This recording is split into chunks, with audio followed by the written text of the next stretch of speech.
The Taliban have sternly reiterated that no more Afghan citizens will be allowed to leave the country. They said that they will be opposing any extension to the evacuation deadline of the 31st of August.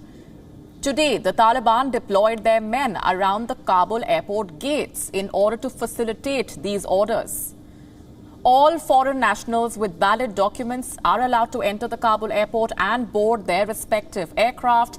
This development comes after the US and its allies tried to push the 31st August deadline further, fearing to miss out on some of their citizens in the war-torn country. Our correspondent reached the airport gates to give us a better sense of what things are looking like at the Kabul airport.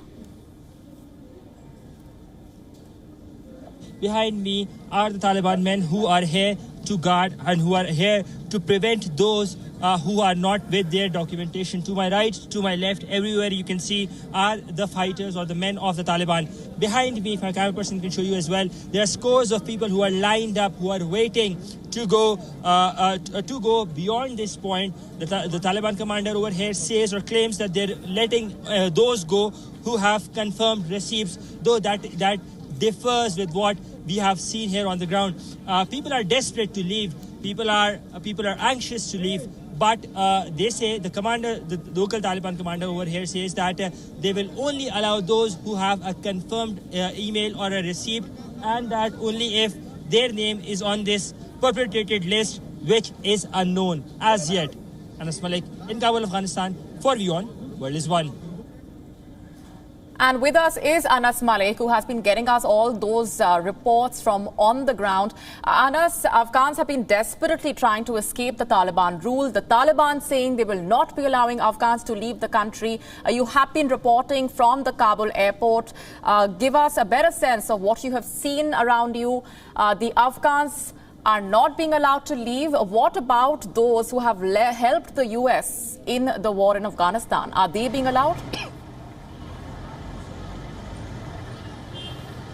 Well, absolutely, you rightly mentioned, Molly. I've been reporting here for about a month now. In fact, today marks a month of WION reporting from Afghanistan, direct from Afghanistan. And we've seen quite some scenes over here for the fact that the situation at the airport remains grim. Today is the 10th day of the Taliban takeover.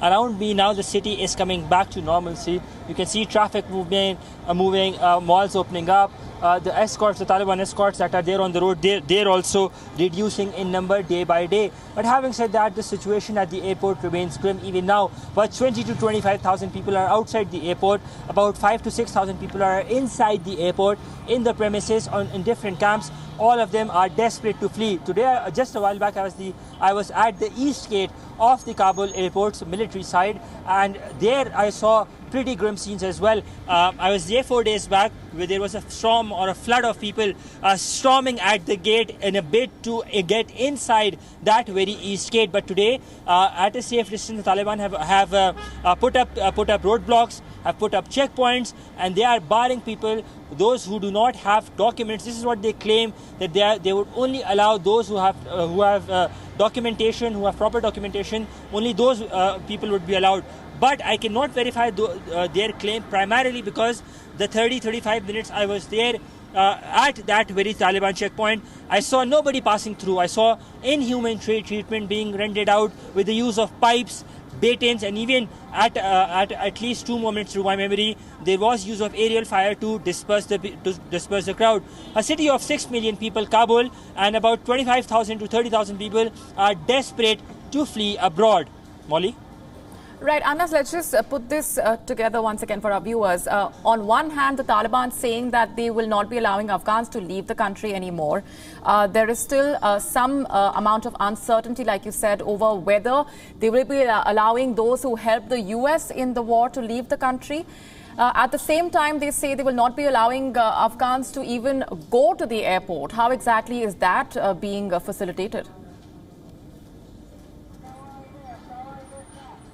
Well, they say or they claim that they would not encourage people to go abroad.